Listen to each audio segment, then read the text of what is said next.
Salut à tous, c'est Magikiva pour une nouvelle vidéo de discussion et théorie sur le NEN.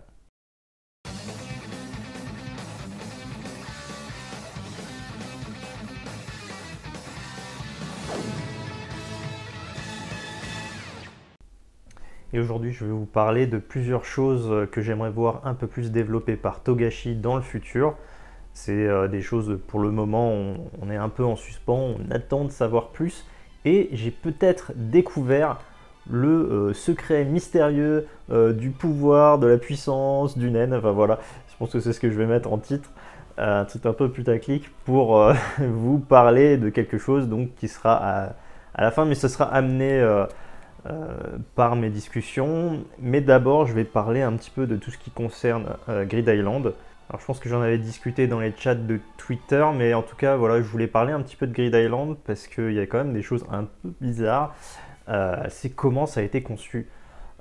C'est-à-dire que pour le moment, on sait qu'il y a eu 11 personnes qui ont créé Grid Island, dont Jin, Laser, enfin Reza, et d'autres, Elena, Duan, List, tout ça. On sait que eux, ils ont créé ça et on suspecte un qui s'appelle Ikshongpe, j'en ai déjà parlé pas mal de fois dans mes vidéos, qui est un pote de Jin et qui est certainement celui qui a conçu d'un point de vue technique, on va dire d'un point de vue informatique, Grid Island. Donc on imagine, ça paraît logique que le NEN est capable d'être codé, c'est-à-dire qu'on peut faire des codes informatiques pour ceux qui connaissent un peu le code, enfin un truc assez simple. Si ceci se passe, alors ceci va se passer.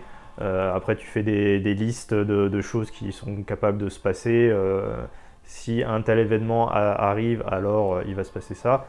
Donc ça, je pense que le NEN est capable d'être codé, ce qui permet d'avoir, par exemple, quand quelqu'un utilise une carte de sort, il va l'utiliser, il va faire, dans le cas d'un sort, le sort activé.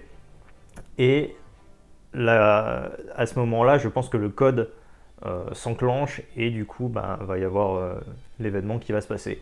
Ça, c'est une chose, mais derrière, j'aimerais bien comprendre comment ça se fait que, par exemple, il y ait des PNJ.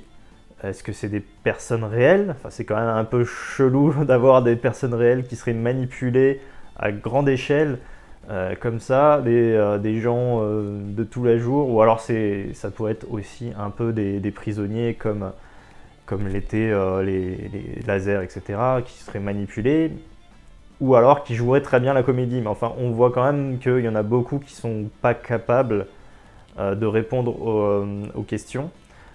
Quand Charnalk va discuter avec 100 personnes, ils sont pas capables de lui dire plus que quelques mots. Donc on pourrait imaginer à ce moment-là que ce sont des personnages matérialisés. C'est des personnages qui sont la plupart du temps humains, mais on a par exemple un homme-chat qui par exemple va servir là les spaghettis à Gon et Killua. Donc ça peut être des humains parce qu'on sait qu'on est capable de créer des humains avec le NEN. On peut voir les doubles de Castro, enfin voilà, ce genre de choses. Donc ce serait éventuellement possible. Mais la question que je me pose, c'est qui a créé ces humains? Je veux dire, Biscuit crée un personnage de NEN, donc Cookie-chan. Donc c'est une personne à l'apparence humaine, mais c'est une personne et c'est créé par le Hatsu. Donc comment c'est faisable qu'avec 11 personnes seulement, on puisse créer autant de personnes, autant de personnages non joueurs, et comment le NEN fonctionne, quoi? Parce que je veux bien qu'il y ait toutes ces histoires de sigles divins, où par exemple les cartes peut-être sont imprégnées de sigles divins, j'en sais rien, ou à l'intérieur des cartes il y a des sigles divins, mais dans la bague il y a des sigles divins. Ça aussi c'est un truc que j'aimerais bien en savoir plus. Dans le CD de lancement, ça doit être aussi un petit peu voilà. Mais les personnages non joueurs, ils ont bien été créés. Donc comment on crée ces personnages-là? Parce que t'as le Hatsu, ok, mais est-ce qu'il y a quelqu'un qui a sacrifié totalement son Hatsu pour Grid Island? Il dit bon bah voilà, je je n'utiliserai jamais les personnages. Par exemple, Elena, voilà, une des deux sœurs jumelles du début du jeu, qui dit bon bah voilà, moi je matérialise, je sais pas, 20 000 personnes, quoi, un truc comme ça, voire même plus. Mais ça me servira jamais à rien. Donc ça veut dire que quelqu'un a sacrifié son Hatsu pour ça. Mais ça m'étonnerait, ça voudrait dire que dans ce cas-là, on serait capable de se détacher de création de naines. Et du coup, peut-être justement si t'as des conditions, le fait de jamais se servir pour ses propres fins de personnages. Voilà, c'est un peu bizarre dit comme ça, mais si on l'imagine sur Laser qui a des cartes. Donc c'est lui qui a créé les cartes à sort, je crois, un truc comme ça. Donc il est du type émission. Il a de base son Hatsu des 14 diables. Il est capable de faire des boules de naines d'assez forte puissance. Mais il a créé les cartes à sort. Donc comment il a fait, quoi? C'est ça, j'ai un peu de mal à comprendre, parce que les cartes à sort, c'est par exemple permettre de sortir du jeu, enfin voilà, donc c'est des trucs qui sont assez forts quand même. Et tout seul, il aurait été capable de se détacher d'une partie de son aura. J'aimerais bien en savoir plus là-dessus, parce que j'ai du mal à comprendre. Donc si vous avez des idées, vous, n'hésitez pas à m'en parler, parce que pour le moment, je sèche un peu à ce niveau-là. Et c'est un des trucs, on peut se dire que peut-être Jin a découvert un truc sur le nen qui lui permette de faire ce genre de choses, mais j'ai un peu de mal à comprendre. C'est un peu comme la cassette audio. Il est capable de imprégner la cassette audio de son aura, et que 10 ans plus tard, quand quelqu'un la met dans un lecteur, le lecteur va rembobiner pour l'effacer. Est-ce que c'était une cassette matérialisée? Pas l'impression. Manipulée peut-être, mais dans ce cas-là, ça veut dire que lui est il est de la manipulation ou quoi? J'ai du mal à comprendre. Peut-être qu'elle est imprégnée de sigles divins, j'en sais rien, mais j'ai pas eu l'impression non plus en regardant la cassette, en regardant le dessin. Est-ce que Togashi a déjà réfléchi à ça? Je pense que oui, parce que si on commence à pouvoir utiliser des objets de nen, pourquoi les autres utilisateurs de nen ne le font pas, quoi? Par exemple, si tu as un objet, un sabre imprégné de nen, mais genre c'est pas le tien, je sais pas, est-ce que c'est intéressant à utiliser? Je sais pas si je suis assez clair, mais voilà. Il y a des cartes d'emplacement fixe qui sont aussi utilisables dans le jeu, un peu comme le collier du chevalier. Voilà, on peut le faire gain et l'utiliser. Mais ça veut dire que toutes les cartes sont utilisables dans le jeu? Parce qu'il y a des cartes, je sais pas si vous avez vu, mais il y a des cartes qui permettent de rajeunir, qui permettent de changer, voilà, plein de trucs.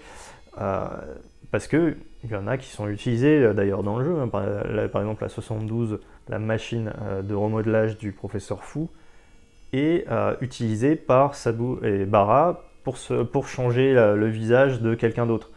Motariki et tout ça. Donc, ça veut dire que cette machine a été utilisée.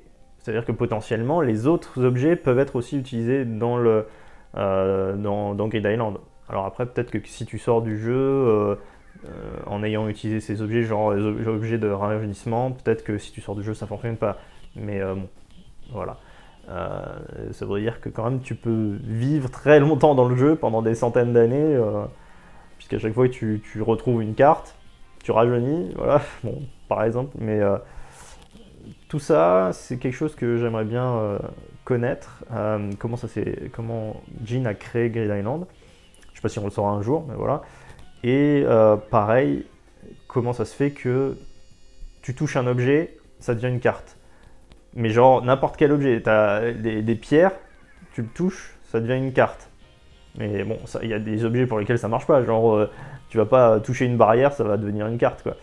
Pourquoi dans certains cas ça fonctionne, et quand tu regardes sur une pierre normale, le nombre de transformations est infini. comment ça marche? Ça veut dire que, je sais pas, ils ont fait un dôme autour de Grid Island, de l'île, et ils ont dit, bah voilà, tout ce qui est possible, toutes les pierres là sont possibles si tu les touches, de transformer en carte, mais pas les maisons, mais pas les portes, je ne sais pas, des trucs comme ça. On n'aura sûrement pas ce genre de réponse, mais j'aimerais bien au moins avoir une petite compréhension pourquoi du comment, de comment ça fonctionne. Voilà. Donc maintenant on va laisser Grid Island de côté et on va parler du naine en tant que tel. Il y a quelque chose qu'on nous dit dès le départ quand Wing en parle, c'est que le naine est propre à chacun. Donc chacun a sa propre sensibilité.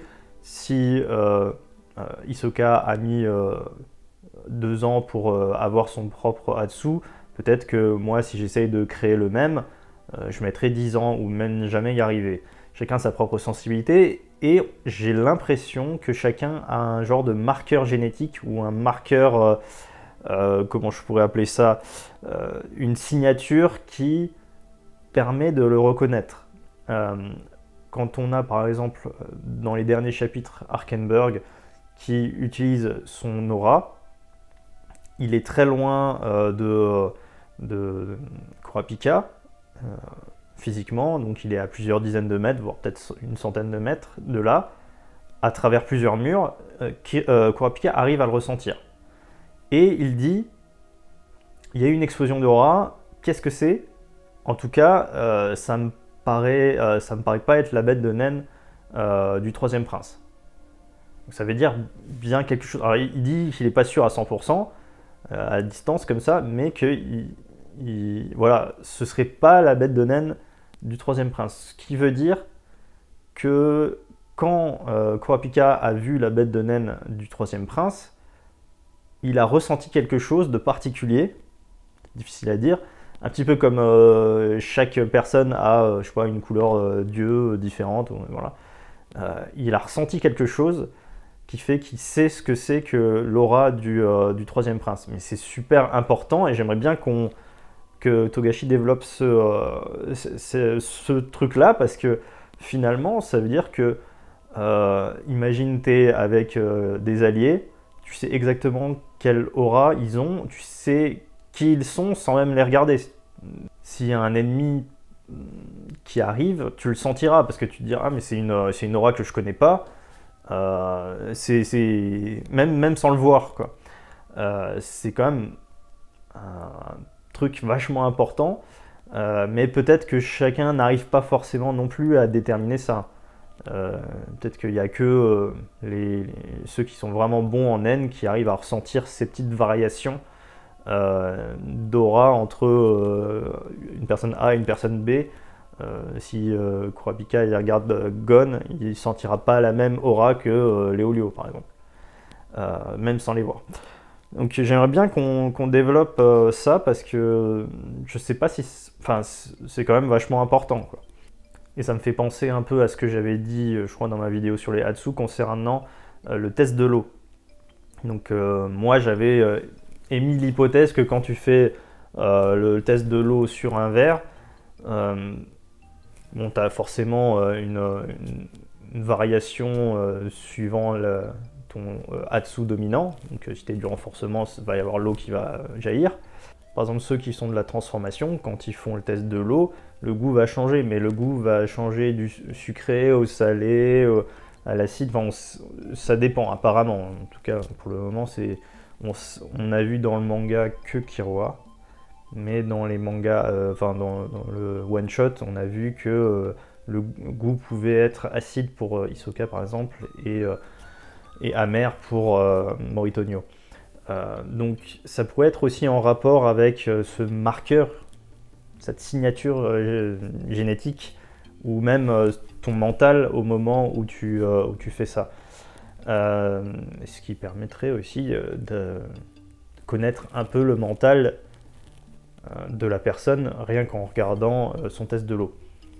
Et quelque chose de vachement important, et c'est apparu sur une toute petite case d'un passage à la Grid Island, où Biscuit va apprendre à Gon à faire de l'émission. Donc voilà, il fait une petite boule d'aura, il la lance sur une pierre, etc. Et ben à ce moment-là, dans le manga, il y a une image où Biscuit explique que Gon est plus proche de l'émission que de la transformation. Donc on voit un petit point qui situe Gon. Est-ce que ça veut dire qu'on peut déterminer pour chaque personne à quelle affinité il est? C'est-à-dire par exemple Hisoka, il serait peut-être plus proche, je sais pas, de la matérialisation que du renforcement. En même temps, il est plutôt fort physiquement, mais on sait qu'il arrive à faire quand même sa texture trompeuse. On pourrait peut-être déterminer plus facilement le nen de chacun. Donc Gon qui serait du renforcement plus côté émission, mais peut-être que Nobunaga qui est du renforcement, on voit qu'il n'est pas, a priori il n'est pas hyper fort physiquement, c'est pas le plus fort de la brigade. Dans ce cas-là, peut-être qu'il serait plus côté milieu de la transformation. Et enfin, je dis ça comme ça, hein. Et au contraire, Voguing qui était très renforcement, il serait quasiment tout en haut, quoi. Et ça permettrait par exemple de se dire que Kurapika, il serait matérialisation très proche spécialisation. Peut-être qu'il y en a qui sont de matérialisation très, très proche de la transformation. Vous voyez ce que je veux dire? Et ça permettrait d'affiner un petit peu le nen, d'affiner un petit peu cet hexagone et un peu comprendre. Donc ça, je sais pas si c'était juste un truc comme ça auquel Biscuit pensait, et puis, ou alors que Togashi avait dessiné et puis finalement il a un peu abandonné l'idée. Mais si dans le futur j'aimerais bien qu'on aborde ce genre de cas, parce que dans ce cas-là, ça nous permettrait d'en savoir un peu plus sur chaque personnage. Ça veut dire que certains personnages sont beaucoup plus forts.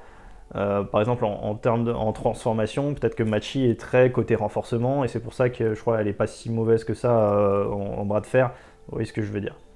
Ensuite, je vais parler du fait que certains personnages sont capables de canaliser de l'hostilité. On le voit dès le départ, Hisoka est capable de créer un mur de nen hostile qui fait que si tu possèdes pas le nen, tu peux pas passer. Il suffit d'avoir le ten pour passer.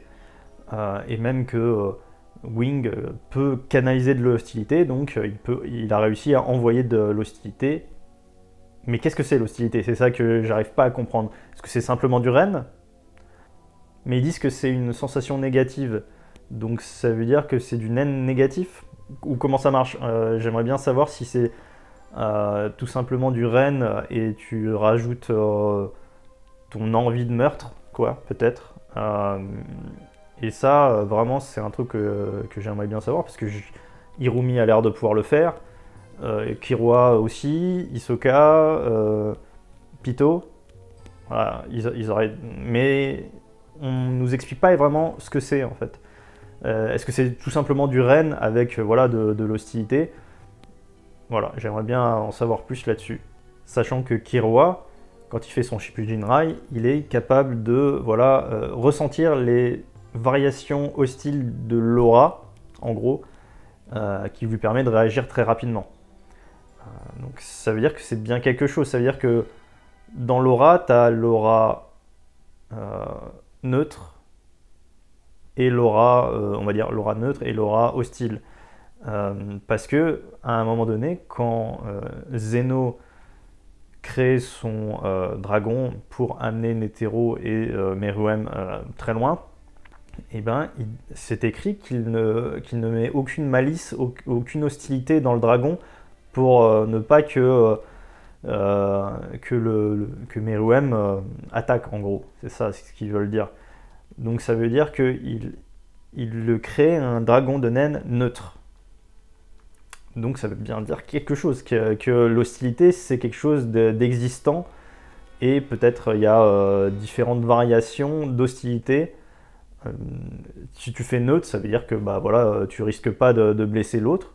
Du coup, est-ce que ça veut dire que le dragon, à ce moment-là, quand il fait du dragon neutre, que le dragon n'est pas capable de faire du mal, ou alors à un moment donné, il peut choisir de le changer en... Parce que c'est au moment où il crée le dragon que c'est écrit qu'il est neutre. Donc peut-être que c'est juste un moyen de transport et du coup, il n'a pas besoin de créer une hostilité.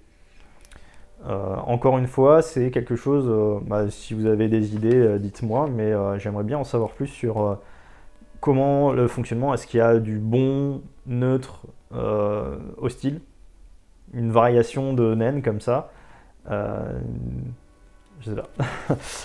Quand Nobunaga et Machi se parlent et rentrent en conflit, à un moment donné, on voit qu'il y a une pression d'aura, je pense suffisamment hostile pour que Killua, Leolio et Gon, à plusieurs dizaines de mètres de là, le ressentent.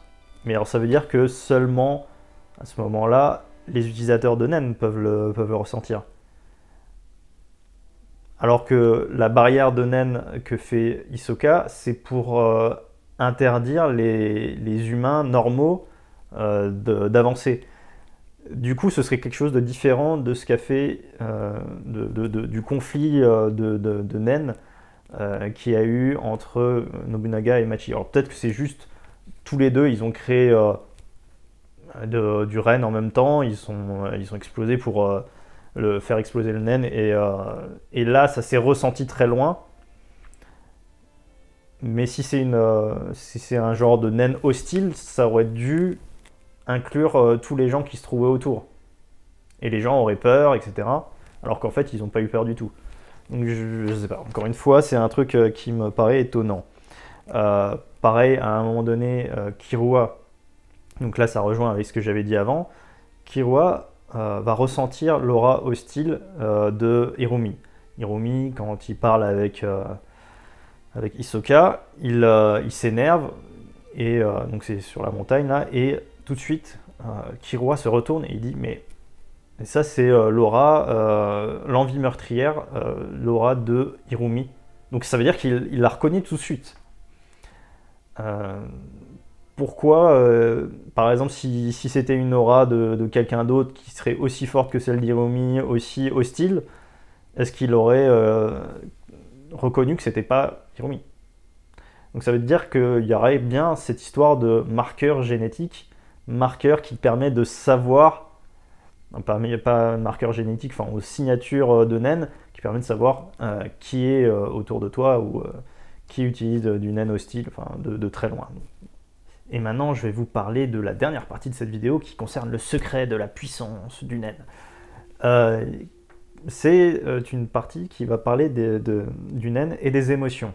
Parce qu'en fait, j'ai tiqué sur une phrase en particulier de Izunabi, donc le maître de Kurapika, quand il lui parle dans le volume 9 et 10. Et à ce moment-là, il parle des émotions. Il parle que le Nen naît des émotions, donc ça on savait plus ou moins. Mais il dit quelque chose, il dit que les sentiments permettent d'utiliser plus de 100% de la force. Mais que surpasser les forces que l'on possède va créer un vide ailleurs et qui devient un point faible, parfois mortel. Donc ça nous renvoie à tout ce qui s'est passé derrière sur le serment de Gon, le fait qu'il soit tellement énervé qu'il a créé un vide. Donc ça, c'était dans le volume 9, chapitre 83, volume 9 ou 10, je sais plus. Mais en tout cas, c'était très en amont, où il dit que si tu utilises plus de 100% de ta force, tu vas avoir un problème derrière. Le serment va augmenter les réserves d'aura qu'on a dans le corps. Donc au moment où Gon devient adulte, le nombre, on va dire la quantité d'aura dans son corps augmente. Mais je pense qu'il pourrait y avoir autre chose, c'est-à-dire que si tu es capable de canaliser une émotion forte, eh bien peut-être, et la stabiliser, eh bien peut-être qu'à ce moment-là, tu pourrais non pas avoir plus de quantité d'aura dans ton corps, mais être capable d'en expulser plus d'un coup. Je vais prendre l'exemple de Gon. Gon peut faire son Jajanken, sa pierre, et on va dire que quand il le fait en temps normal, il va utiliser 3000 points d'aura. Je crois que c'était ça, ou 2000 ou 3000, voilà. Il y a peut-être qu'en arrivant à stabiliser une émotion forte, il serait capable d'en fournir d'un coup peut-être 4000, 6000. C'est-à-dire que la quantité d'aura dans son corps n'a pas bougé, mais il est capable d'en expulser plus. Ce serait cette idée, et cette idée m'est venue du fait que, à un moment donné, quand Netero se bat avec Meruem, Meruem va lui dire bravo, tu as dépassé tes limites. Mais comment ça se fait qu'il dépasse ses limites? C'est-à-dire que, bon, évidemment, on connaît l'idée du shonen, tu dépasses tes limites n'importe comment, mais j'ai l'impression qu'avec Togashi, ce sera moins simple que tout simplement, on va dire ah bah voilà, il est plus fort maintenant, c'est comme ça. Je pense que peut-être quand Netero s'est entraîné, il était arrivé à une limite. Et quand il s'est entraîné, il a réfléchi sur lui-même et il a eu une émotion très forte voilà, il était dans la spiritualité énormément et il a vraiment médité énormément pendant plusieurs années. Et peut-être que c'est à ce moment-là qu'il a réussi à dépasser cette limite. Je pense que ça fonctionnerait si tu as vraiment déjà une excellente condition physique. Et à ce moment-là, tu peux temporairement expulser plus d'aura. Et ça, quand on réfléchit un petit peu, on a déjà eu ce genre de truc. C'est-à-dire qu'on a eu Youpi qui, quand il s'est énervé, il avait une colère monstre, mais il a réussi à stabiliser cette colère, qu'il a transformée complètement en un genre de centaure. Mais pourtant, quand on lit ce que nous dit le narrateur, il n'a pas l'air d'avoir augmenté de quantité d'aura. Donc à quoi ça lui a servi en vrai, mis à part se créer une lame et un canon, mais ça il aurait pu le faire avec son corps normal. Donc peut-être qu'à ce moment-là, son corps de centaure lui permettait d'expulser plus d'aura d'un coup. Et si, bon, après, on peut aller encore un peu plus loin, on peut se dire peut-être que Kuroro, le fait qu'il soit toujours très silencieux, très posé, tout ça, ce serait pour lui la capacité à s'oublier, à ne pas avoir peur de la mort, tout ça, ce serait peut-être aussi une émotion forte dans sa tête, parce qu'on voit que Senritsu, quand elle est à côté de lui, elle pète un câble, etc. Donc peut-être que c'est ça qui lui permet d'être capable de dépasser ses limites. On sait que Pufu est capable d'analyser les 30 grandes émotions de l'aura pour essayer de déterminer un peu l'état d'esprit de la personne. Et je pense que ces 30 émotions-là sont les 30 grandes émotions que si tu en choisis une, tu la maximises, entre guillemets, et que tu la stabilises, dans ce cas-là, peut-être que tu arrives à déployer une force incroyable à un moment donné. Et c'est peut-être aussi pour ça que à un moment donné, quand Hisoka se bat contre Kuroro et qu'il a une tête à faire peur, peut-être qu'à ce moment-là, il s'abandonne totalement à la haine et qu'il est capable de faire des choses qu'il n'aurait pas été capable en temps normal. Donc c'est vraiment quelque chose de complètement différent du serment, selon moi, hein, c'est juste une théorie, voilà, cette capacité à déployer plus d'aura d'un coup en une fois. Donc ces formes d'émotions, on en a certaines qui nous sont expliquées, qui nous sont données par Izunabi. Donc par exemple la peur, la tristesse, la haine, l'inattention, le dévouement, la fureur, le doute, la honte, la fierté, la détermination, l'exultation, l'aliénation. Donc ça c'est quelqu'un qui a perdu sa raison de vivre en gros. Et à côté de ça, on a aussi Pufu qui nous en donne quelques-unes. L'anxiété, l'impatience, la vigilance, la résolution, la confiance en soi, ce genre de choses. Voilà. Et donc on pourrait peut-être imaginer que les sentiments, l'amour, tout ça, ça doit être aussi... Parce que la haine, on peut comprendre facilement que ce soit une émotion très forte qu'on puisse canaliser, mais ça peut être le cas de toutes celles-ci, quoi. En tout cas une grande partie. La fureur, mais c'est vrai que la fureur ressemble un peu à la haine, pas tout à fait. Euh, Après, je vois pas quelqu'un qui maximise la honte, c'est un peu. Mais voilà.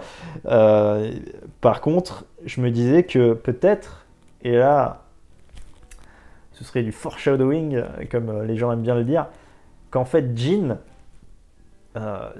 il aurait réussi à passer ce stade parce que, en fait, il a laissé Gon et qu'il aurait euh, fait ça pour maximiser une émotion qui est la culpabilité. Ça changerait totalement le personnage, on est d'accord. Mais du coup, en ayant cette émotion forte, il serait capable d'expulser plus d'aura d'un coup. Il y a déjà des cartes de Grid Island qui parlent des émotions, comme par exemple la carte numéro 20, le maître de pulsion spirituelle, qui permet de maîtriser ses émotions, ou la 28, qui est la télécommande à sentiment, qui permet de manipuler 10 émotions qu'une personne a envers une autre sur une échelle de 1 à 10. Donc ça, je ne sais pas si c'est déjà un truc que Togashi avait réfléchi dès le départ, mais ça m'intéresserait d'en savoir plus là-dessus. Peut-être que voilà, c'est juste une théorie, dites-moi ce que vous en pensez. Et voilà, je vous dis à bientôt. Merci d'avoir regardé cette vidéo. N'hésitez pas à liker, machin, vous savez. Et salut!